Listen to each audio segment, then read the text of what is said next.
He called it the ministry of death, Sister Clarice. Same Ten Commandments. You think I joking? He called it the ministry of condemnation. Hear what he said in a Corinthians. We read it at the time of funeral. The sting of the deceit. Where is it there? Alright. The strength of sin is what? So, and the law gives sin strength. The law gives sin power. Jesus came now to fulfill the law, and when he fulfilled the law, he moved it out of the way so that sin no longer happens. That's why he said, you Christian, you are no longer under the law. God not require you the law. God not require you no more condemnation. He not require you no more guilt. He not require you no more stress. He not require us no more enemy. He has now to look at you as sons of God. Because Jesus fulfilled that law that me and you couldn't fulfill.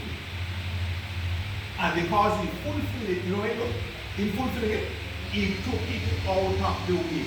Turn to Colossians 2:5. Colossians 2. He shifted. He get rid of it. So that none of us, the world is no longer under condemnation. And move it now. He moved the law so that we are no longer under condemnation by this law. Colossians 2 or 30? Or 30?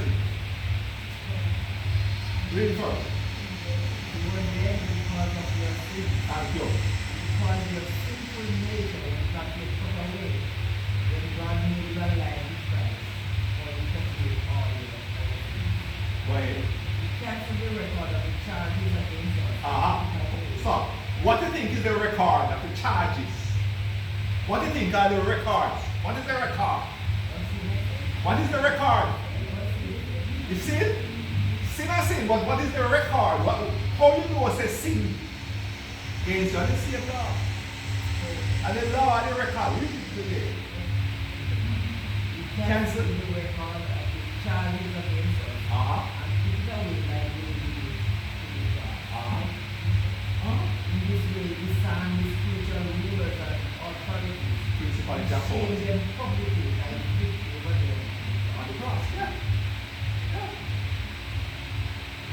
I take away, what is it, Psalm? I take away the power now that the law had over us. Because remember now, as long as you're under law, Paul said, as long as those who are under the law, you are under curse.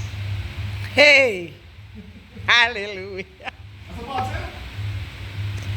Why? He said those who are under the law, which we were before we get saved, we were under curse. But Jesus took the curse. Let us find it. Galatians.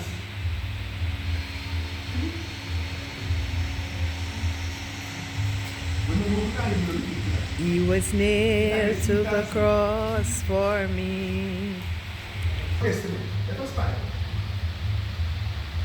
Galatians 3.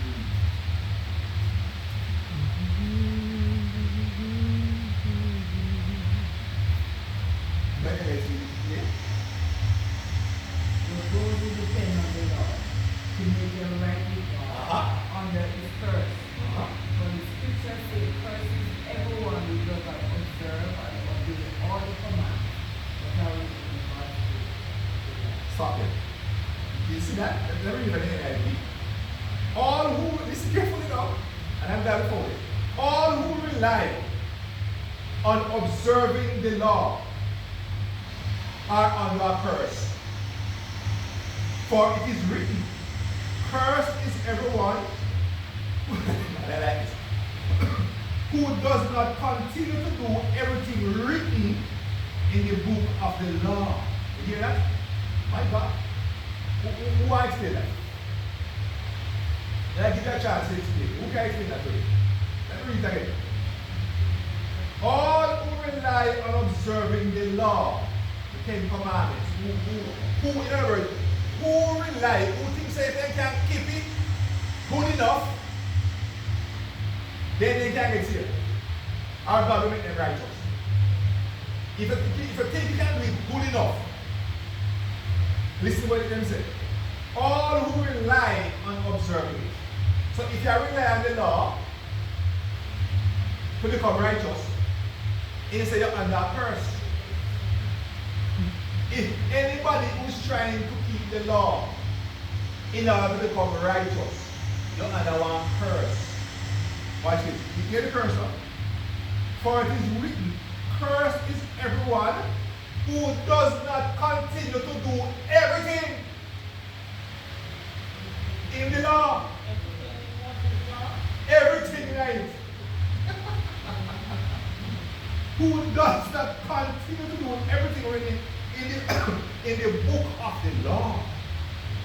So in other words, if you can't do everything, you're under a curse. Let me see anybody in here who can do everything. None of us. So watch this now. Watch this now. We were under the curse, and that tells us that you're a sinner. So that is really the function of the law. The function of the law, as his own language, is to tell us that, oh, you can't do it. So this tells us that you're a sinner.